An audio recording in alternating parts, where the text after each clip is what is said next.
In this video, I'll show you how to solve the ALEKS problem called writing the rate law implied by a simple mechanism. This is a two-step reaction, and it is asking us to start by writing a balanced chemical equation for the overall reaction. To do that, we want to first look for any intermediates, anything that is present on both the right-hand side of one equation and the left-hand side of the other. We want to leave those out of the overall equation. So this means that we have a total of 2 NO2 gas molecules as our reactants. And then for our products, we have 2 NO gas molecules, and we have an O2 molecule as well. The next thing that it wants us to do is write a rate law for the chemical reaction. We're going to start by identifying which one of these two elementary steps is the slow step based on the relative values of K1 and K2. This tells us that K2 is much larger than K1. The bigger K value is the faster step in the reaction. So that means that K2 is the fast step, and therefore K1 must be the slow step. And the slow step is what determines the overall rate law for the reaction. So for the overall rate law, we're going to base it off of the rate of the first step, rate sub 1 equals K sub 1, the concentration of the reactant for step number 1, and then you can raise it to its stoichiometric coefficient because it's an elementary step. Now, before we decide that whether or not this is actually the answer, what we need to do is make sure that the reactants, the terms in this equation, are not intermediates. Our intermediate in this equation is O, and that's not what we have here, so this actually is going to be the rate law for this reaction. When we're writing it as the rate law for the overall reaction, we omit those subscripts like K1, it's not there anymore, we just say K. K, instead of saying K1 NO2, we just say K NO2. And the last thing that it's telling us to do, I'm going to move this out of the way just so it's not confusing. Put this up here because that's the rate law for the elementary step. Rate law for the overall reaction looks almost exactly the same.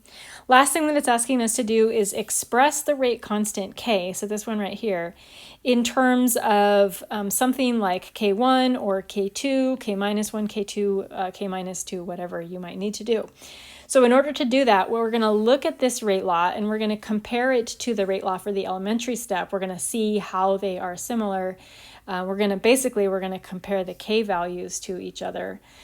So this is showing us, because everything else about this equation is the same, this is showing us that the value of the rate constant K is equal to K sub 1. Again, because these two match up perfectly, our K value is just K sub 1.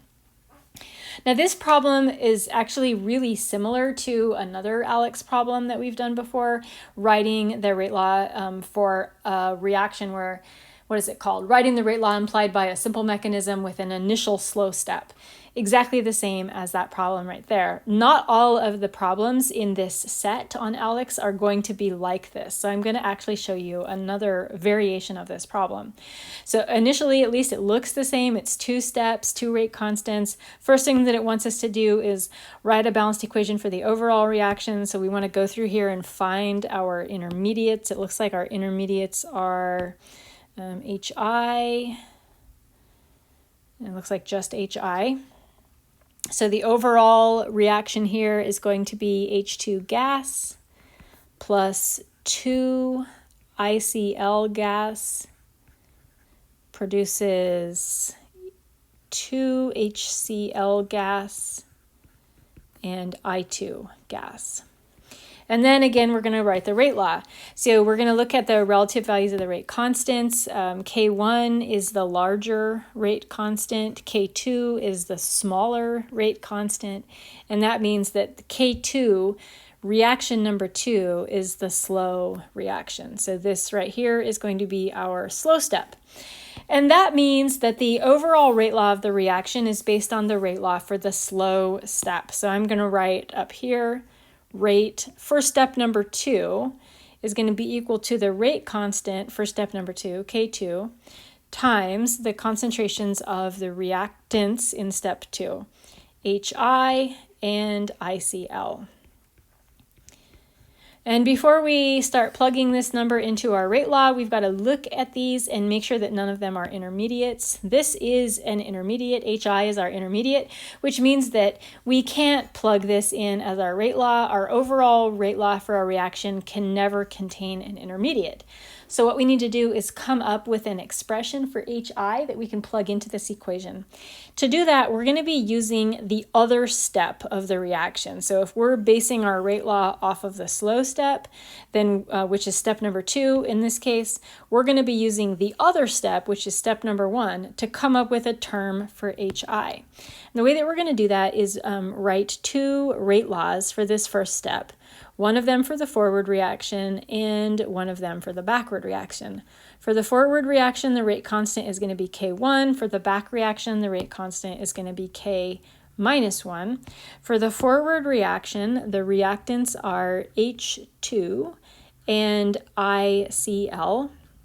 And for the back reaction that proceeds from the right side to the left side, the reactants are HI and HCl. Now, if a reaction is in equilibrium, the rate of the forward reaction is always equal to the rate of the backwards reaction. So that means we can take those 2 equations that we just wrote in pink and we can combine them into one. K1 H2ICl is equal to K minus 1 HiHCl. And the last thing we need to do here is rearrange this equation to isolate the HI variable so that we can plug it into our rate law. So to do that, I'm going to divide both sides by K minus 1 HCl. I'll do that on both sides, K minus 1 HCl. That way I can cancel out K minus 1 and HCl on the right-hand side, and that leaves me with HI. So this is a term for HI that I can plug into this rate law here, which that's what I'm going to do next. And that way I will get rid of the HI. So that gives me, actually I think I'm going to move it over here. That gives me rate 2 equals K2. Instead of saying HI, my term for HI is K1, H2, ICl, K minus 1, HCl. And again, all of this that I just wrote, that is my term for HI. So don't forget I have another ICl out here that I need to include right there. And we're getting there, we're almost there. To make this a rate for the overall equation, what I'm going to do is just kind of clean this thing up. So I'm going to get rid of this 2, this subscript 2 term. I am going to combine all of my k's together. So I'm going to say K2, K1 over K minus 1, just put them all together. And then I'm going to put all of my concentrations together as well. That gives me H2. I have 2 ICl terms, so I'm going to square that over HCl. And then one last thing that I'm going to do is instead of having all 3 of those rate constants together, I'm just going to use the letter K to indicate all 3 of those rate constants and just use one letter instead of using all 3, like this. This is what we actually will plug in as our answer over here. That. That's going to be the answer to this question. Now the last part of the problem is asking us to express the rate constant in terms of K. So what do we actually mean when we say K? That's what we did in this step right here. So where I said instead of writing K2, K1, K minus 1, I'm just going to say K. And that means that I'm saying the definition of K is K2, K1 over K minus 1. That looked like a capital K. Or if you're really OCD, you can put those in number order. K1, K2 over K minus 1.